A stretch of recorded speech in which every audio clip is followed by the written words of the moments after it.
Hey there, artists. Today I'm going to be showing you the second optical illusion artwork. And this one looks like a floating cube or a floating chessboard that is coming off the paper high above the shadow that's down here. So this looks like it's three-dimensional, that it's actually coming out of the page at you. But as you can see, if I roll my pencil across the paper, it's just flat. It's just tricking the eye. Remember, optical illusion means tricking the eye. And so today I'm going to be showing you how to create this floating cube. What you're going to need is just one piece of blank paper, a pencil, a ruler, preferably a ruler. You can get away with a straight edge, that's not a big deal, but we are going to be making a couple easy measurements. And then really any colored pencil of your choice. I'm going to use red. You can use marker, colored pencil, crayon, whatever you have, and then a pair of scissors. So this is what you need, all right? We're gonna go ahead and get started. And the very first step is I'm gonna be making a 4-inch square right at the top of the paper, but it's gonna be a little bit offset, okay? So I'm gonna put my ruler starting sort of halfway. I'm just eyeballing halfway, and I'm gonna put a mark here and a mark at the 4, okay? So a mark at the edge of the ruler and a mark at the 4. Then I'm gonna swing my ruler top to bottom. Again, line my ruler up flat at the edge of the paper right here. 1, 2, 3, 4, make a mark at the 4. Gonna go ahead and make a straight line there. Slide my ruler over. Make sure that the top of the ruler is still lined up. 1, 2, 3, 4, make a mark. Okay. And then I'm gonna connect these two. That should be 4 inches. 1, 2, 3, 4.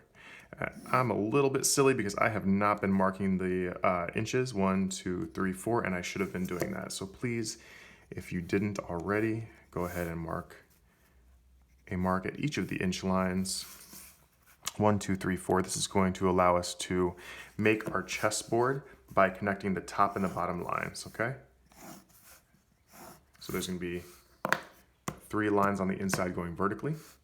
Notice how these are perfectly straight. And then there's gonna be 3 lines on the inside going horizontally. The more precise that your measurements are, the more precise that your lines are, if you push the pencil right up against the edge of the ruler and make a nice clean line, it's going to make this look way more realistic, okay? It's okay to try to freehand this. It will sort of work, but with optical illusions, the more precise your lines are, the more likely it is going to be able to trick your mind, okay, to trick your eye. So this is gonna be the checkerboard that I'm going to color in. See, that's gonna be this top square right here, okay? Now I need to draw these sides. These are gonna be at an angle, as are all of these lines coming in here. Now remember when we were doing, if you were in 4th or 5th grade and we were doing 1-point perspective, okay? Remember that there is a dot called the vanishing point. And this vanishing point is gonna be sort of floating down here. Actually, it's probably gonna be further off the paper, but for our purposes, pretend like there's a little vanishing point down here, sort of where the shadow is gonna be, okay? These edges are going to be pointing toward that vanishing point. This is really important because just like with our city in 1-point perspective, all these lines are going to be diagonal, but that angle is going to be pointing at the vanishing point. Okay, you can't just make it up because if you make it up, it's not gonna look right. So I'm going to have my vanishing point right down here. It'll be covered up later by the shadow, and I'm just going to do a line like this. Then I'm going to tilt the ruler, line it up with the vanishing point in this line, do another line. Draw pretty lightly because you're actually going to end up erasing some of this.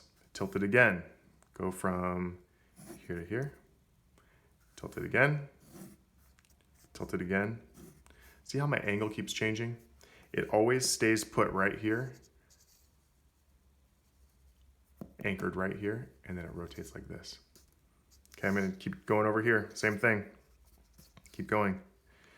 Line, line, line, line. You might need to pause that video in order to draw all of these lines, and that's fine. Now, if we actually attached this entire line all the way to the vanishing point, you'd have this would look sort of like you're a bird's eye view and you're right above a skyscraper, okay? It's gonna look like it's coming up off the paper at you, but we actually just want our cube to look like it's floating. So what I need to do is I need to put my ruler back here along the left edge of our square, okay? Slide it over, and then I want us to draw another line from this top diagonal to the one that comes off the corner, okay? See how I drew a vertical line that's perfectly parallel with this left edge of the square. I just slid my ruler over. If it's easier, you can line it up at the top and slide your ruler over. And I drew a line that is from here to here. Now I'm gonna erase the extra that I don't need. See, there was a little bit that was overhanging, and I don't need that anymore. That's starting to look pretty good. Now I need to do the same thing on the bottom, so line your ruler up on the bottom edge of your square, slide it down until it matches this corner. You're gonna be making a right angle and going from here all the way over to the furthest right diagonal. Same thing, erase your extra, and you start to have what looks like a three-dimensional cube, almost like a Rubik's Cube. Here's where I'm going to be coloring in. I'm gonna try, oh my gosh, as I break the tip of my pencil. Here's where I'm going to be coloring kind of quickly, but again, it's important to get precision. You don't want to scribble because it will destroy the illusion. You want this to look like it is a actual three-dimensional cube.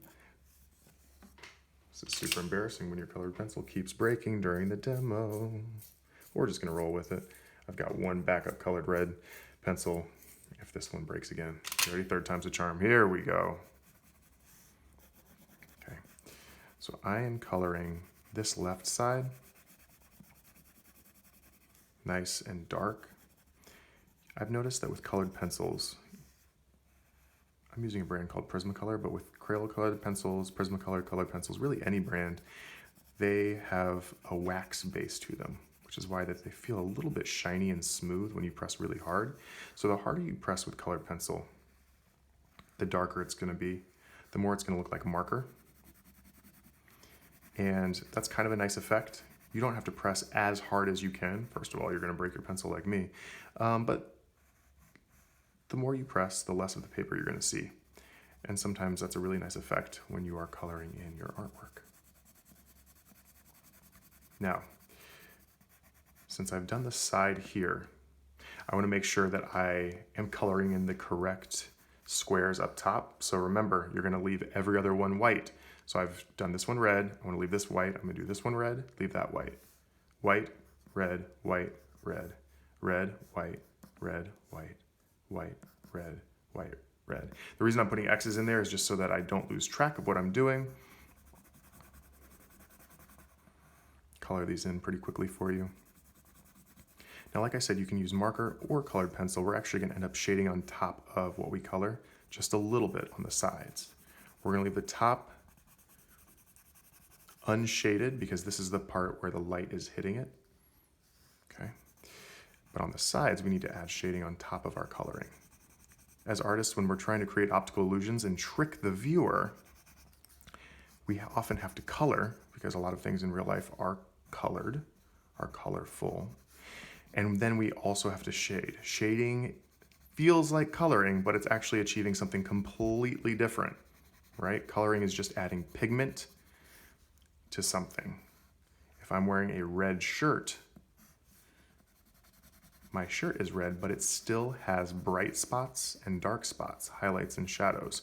And the same thing goes for three-dimensional objects like cubes and spheres and cones. Really everything, almost everything has a color, and then it also has value, which is light and dark. I'm almost done. Remember that I want to color the sides as well. So I've got 1 and 2. Oop, I went a little bit outside my line there. Don't tell anyone. Here we go. We're ready to start shading. Then we're gonna add our shadow, and we're almost done.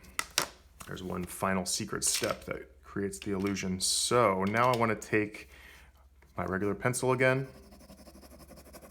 And I'm going to start shading.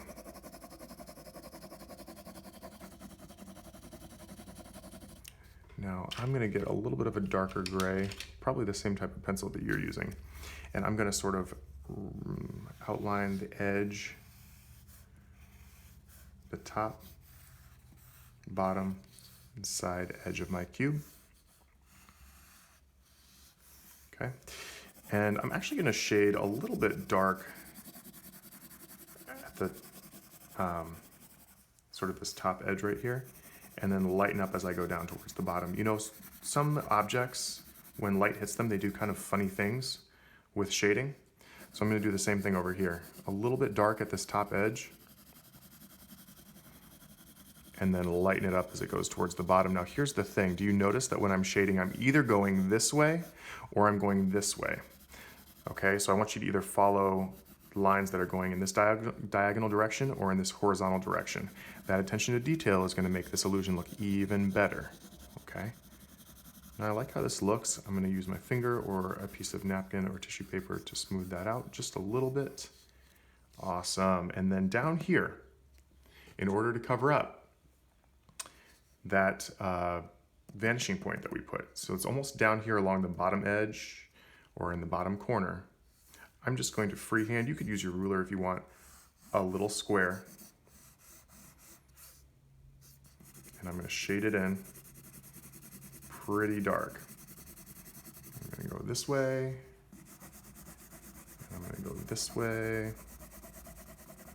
And then I'm going to smear. This is one time when I want you to go outside the edge because it's really, the illusion is that this box is really far above, and when it's that far above, there's not a crisp, tight edge to your shadows. It actually ends up being a little bit fuzzy, a little bit foggy, and so we're going to smear it. Okay, cool. Last step. I want you to draw a horizontal line. Do not go on top of your cube. I want you to go from left side of the paper to the right side of the paper, all the way across. But stop when you get to the cube. It's like the line is going to go behind the cube. It's not all the way at the bottom. Okay, I'm going to line my ruler up along the bottom edge, slide it up just a little bit, draw my line here, stop. Flip over to the other side and draw my line. Boom. Okay. You can barely see that, but basically I'm just giving myself a guideline so that I can then take my pair of scissors and carefully, don't mess it up now, cut that line, stop when you get to the cube, cut that top diagonal edge, and down.